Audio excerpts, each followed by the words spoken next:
Salut l'équipe et bienvenue dans cette nouvelle vidéo d'analyse de projet. Donc vous êtes 56% à avoir choisi Alephium, donc ce sera le sujet de cette vidéo. Si vous souhaitez participer au choix de la prochaine crypto analysée, vous pouvez mettre en commentaire de cette vidéo le nom de la crypto que vous souhaitez voir analyser. J'en sélectionnerai 4 pour la mettre dans un prochain sondage. Et ensuite aller dans l'onglet communauté pour voter sur l'un des 4 projets. Et du coup, celui qui aura le plus de voix sera analysé sur cette chaîne. D'ailleurs, sur cette chaîne, vous pouvez trouver différents types de formats. Donc, je vous invite à aller faire un petit tour sur la page pour voir voilà, les différents formats qui sont proposés. Si vous pensez que ça peut vous être utile dans vos investissements crypto, eh bien, je vous invite à vous abonner et activer la cloche pour ne pas louper la sortie des nouvelles vidéos. Comme toujours, la vidéo se déroulera en 2 parties. Une première partie dédiée plus à la partie fondamentale du projet. Donc, on ira voir l'équipe, le problème qui est résolu ou qui tente de résoudre. On ira voir également, ce que j'aime bien moi, c'est voir les données un peu on-chain et voir un peu les métriques d'adoption pour voir un peu au-delà des promesses, est-ce qu'il y a de l'engouement autour de ce projet. Évidemment, on regardera également l'économie du jeton appelée tokenomics et une deuxième partie où on ira sur les graphiques pour voir déjà, si c'est un bon moment pour se positionner sur le projet. Et deuxièmement, si on est positionné ou qu'on se positionne aujourd'hui, quelles sont les potentielles cibles de prise de profit qu'on pourrait envisager sur le projet. Évidemment, tout cela ne constitue en aucun cas un conseil en investissement. Je vous partage simplement le fruit de mes recherches. D'ailleurs, vous pourrez trouver en description toutes les sources, tous les liens des sites qui m'ont servi à réaliser cette vidéo. Donc pour ceux qui veulent creuser et aller plus loin, faire leur propre recherche comme on recommande souvent, eh bien vous avez déjà une bonne base pour pouvoir continuer les recherches. Et je pense qu'on est pas mal pour balancer l'intro.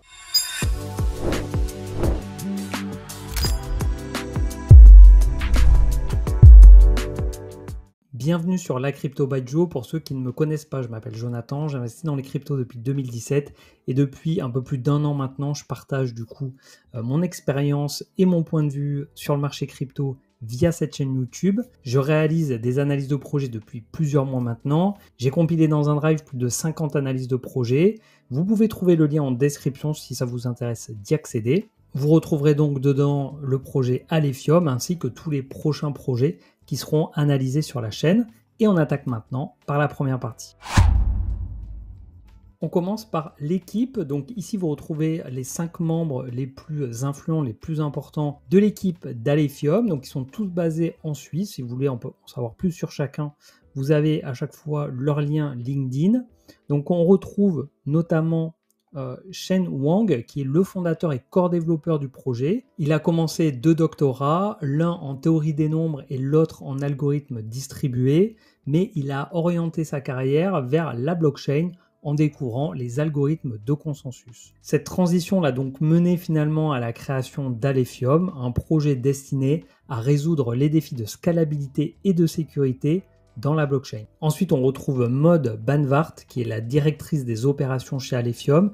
On la retrouve sur pas mal de chaînes YouTube francophones, puisqu'elle a réalisé beaucoup d'interviews du coup, pour présenter Alephium, parler du projet, de ses avancées, de l'avenir et de la solution proposée, notamment pour résoudre le trilemme de la blockchain, scalabilité, sécurité, décentralisation, une solution nouvelle et pleine d'innovation que porte Alephium. Alephium, c'est donc une blockchain de première couche qui propose une infrastructure technologique innovante, mais encore une, vous me direz, après Bitcoin, Ethereum, Solana, Sui, Multiverse X, Polkadot, bref, des blockchains, il en existe tout un tas. Qu'est-ce que Alephium apporte en termes d'innovation? Qu'est-ce qu'elle a de différent des autres?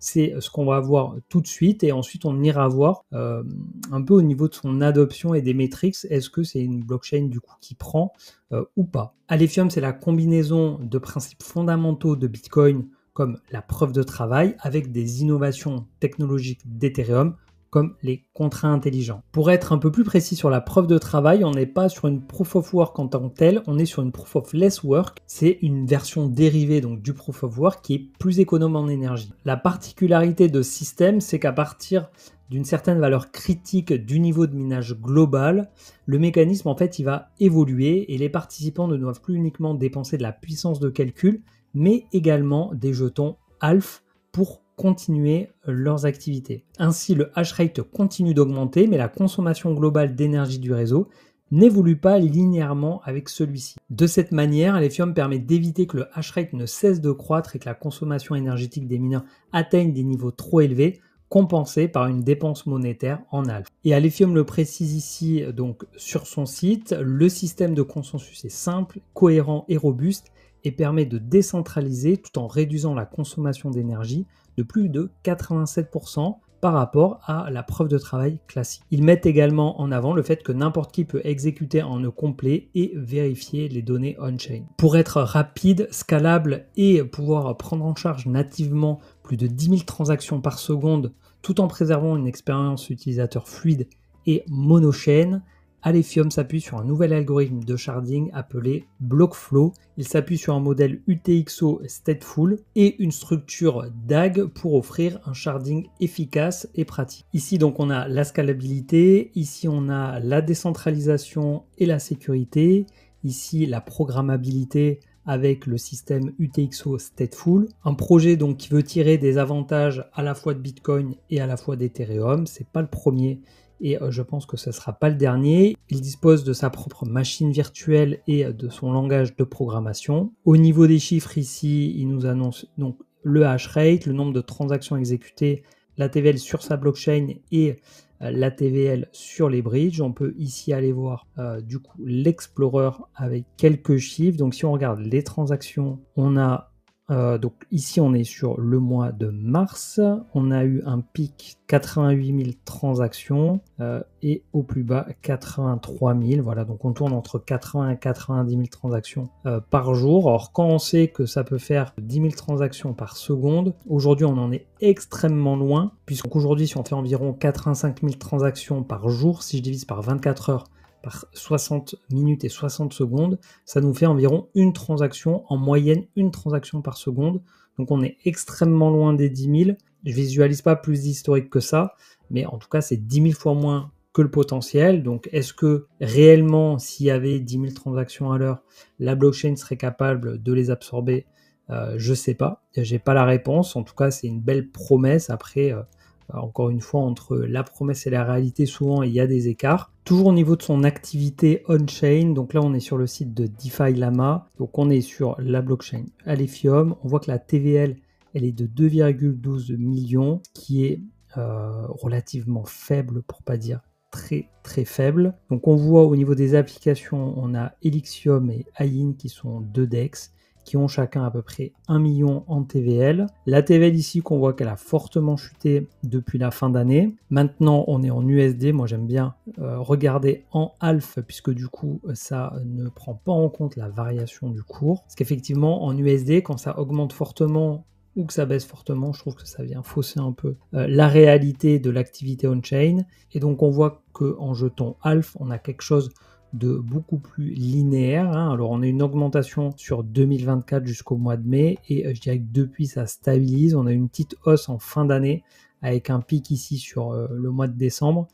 Mais c'est relativement stable avec une légère baisse quand même depuis 2025. Et au niveau de la TVL bridgée, donc je suis toujours en ALF, et là, on voit par contre que ça chute quand même beaucoup plus fortement depuis début décembre. On est passé quand même de quasiment 5 millions à actuellement 1,2 million. Donc ça a été divisé par 4, 4,5.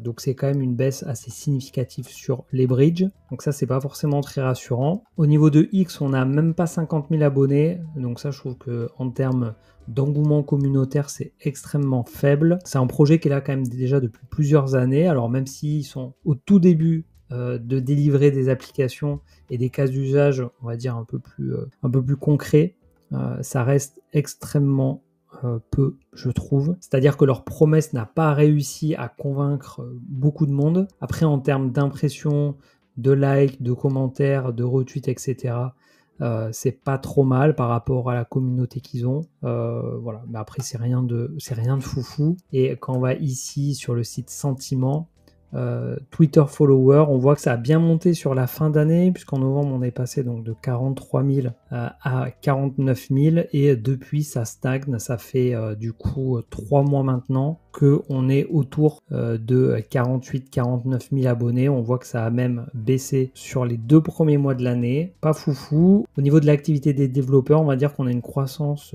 jusqu'en mai 2023 et depuis ça stabilise, donc ça évolue en dents de scie avec plutôt une tendance qui part à la baisse sur ce début d'année. Au niveau de son écosystème, donc on retrouve ici toutes les applications décentralisées qui sont construites ou qui sont en train d'être construites sur Alephium, notamment Alfbanks, qui est une application de prêt et d'emprunt et qui permet du coup d'obtenir des revenus et du rendement via le prêt, mais aussi le staking. Ici, on a une application de paiement, donc ce qu'on appelle les on-ramps, des fiat crypto. Ici, on a Alfcrowd, donc qui est en cours de développement, c'est du crowdfunding. Ici, on a un bridge. Ensuite, donc, on retrouve différentes applications décentralisées qui sont plus ou moins opérationnelles, qu'on retrouve ici, donc qui sont classées on-ramp, bridge, finance décentralisée, gaming, NFT social, etc. Je vous invite à aller faire un petit tour sur ces différents projets. Moi, j'en ai testé quelques-uns. Franchement, c'est pas foufou, je trouve. Il y a très peu d'utilisateurs et il y en a pas mal également qui sont pas encore live, donc qui sont à venir. Mais je suis pas hyper emballé en fait par ces différentes applications, notamment du fait du manque d'engouement. Pour moi, je sens un gros manque d'engouement sur le projet. Peut-être qu'au niveau techno, ils sont très très bons et que leur proposition de valeur est excellente. J'ai pas l'expertise d'un développeur pour pouvoir dire si son système de consensus et tous les aspects techniques que j'ai pu vous partager en début de cette présentation pour pouvoir dire si c'est un projet qui tient la route ou pas. En tout cas, en termes d'adoption et d'engouement autour du projet, pour moi, il est encore vraiment complètement sous les radars. Donc, soit les gens en ont entendu parler et n'ont pas été convaincus, soit c'est juste que ça n'a pas encore été connu mis en avant par beaucoup de monde. Après, ça n'a pas empêché le jeton de performer, c'est ce qu'on verra tout à l'heure. Là, actuellement, il est dans une bonne période de retracement, mais avant d'aller sur cette partie-là, on va aller jeter un coup d'œil à sa tokenomics. Alors, sur cet article d'Alephium sur Medium, que vous pouvez retrouver également en description, il nous indique que l'offre théorique maximum d'Alf est fixé à 1 milliard. Sur ce milliard, il y en a 86% qui seront exploités sur environ 82 ans. Donc on a une émission qui est très lissée dans le temps. Sur les 14% restants, donc 140 millions d'Alf, ils ont été créés avec le bloc Genesis pour les allocations écosystème, vente, équipe et trésorerie. Ils sont acquis au fil du temps. Donc voilà la section allocation Genesis et calendrier d'acquisition des droits ci-dessous. Donc si on descend au niveau des émissions, donc on a les émissions minières, donc là c'est avec la preuve de travail, les 860 millions d'ALF qui seront extraits distribués aux mineurs qui sécurisent le réseau sous forme de récompense. Contrairement à la plupart des blockchains en preuve de travail, il n'y a pas de halving, il n'y a pas de réduction de moitié sur Alephium. La récompense de bloc est ajustée dynamiquement en fonction du taux de hachage et de l'eurodatage du réseau. Donc ça génère de l'inflation, mais il y a également des forces, ce qu'ils appellent des forces déflationnistes. Il y a 100% des frais de transaction qui sont brûlés. Le deuxième élément qu'on a évoqué tout à l'heure, c'est la preuve de travail moindre d'Alephium, la Proof of Less Work, qui va nécessiter, comme on l'a vu, la combustion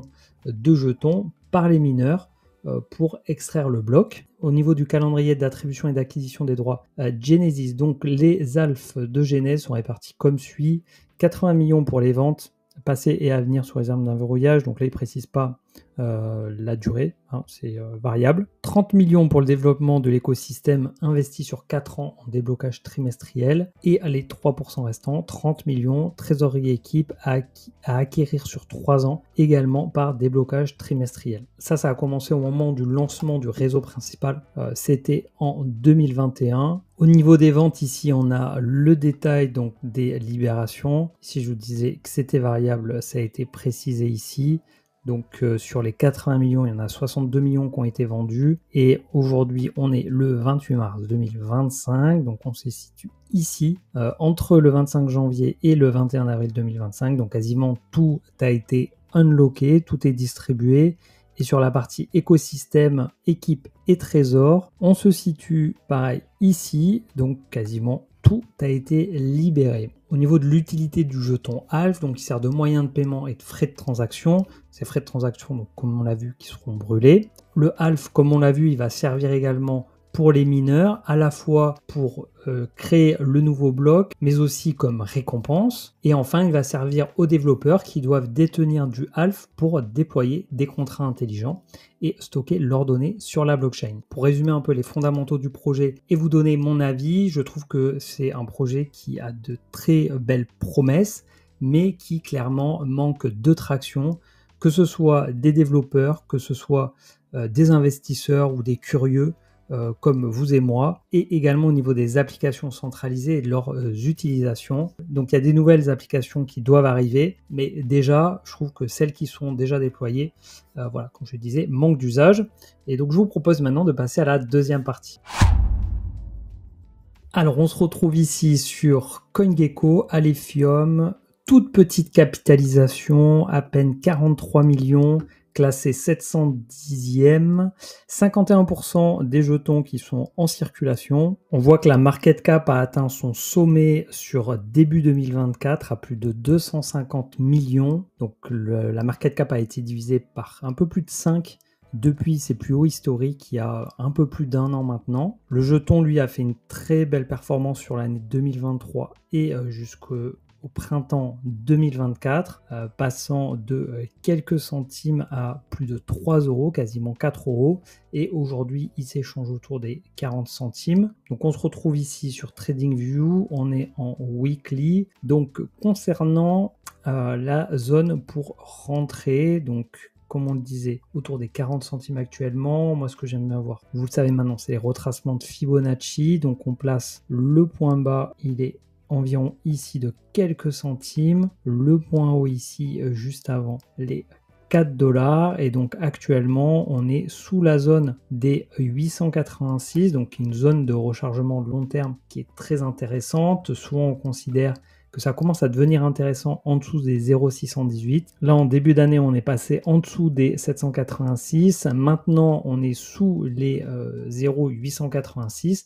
Comme je vous le dis également souvent, c'est des zones de rechargement long terme qui peuvent être intéressantes en cas de reprise de marché haussier. Maintenant, on a énormément de cryptos qui vont aller à zéro.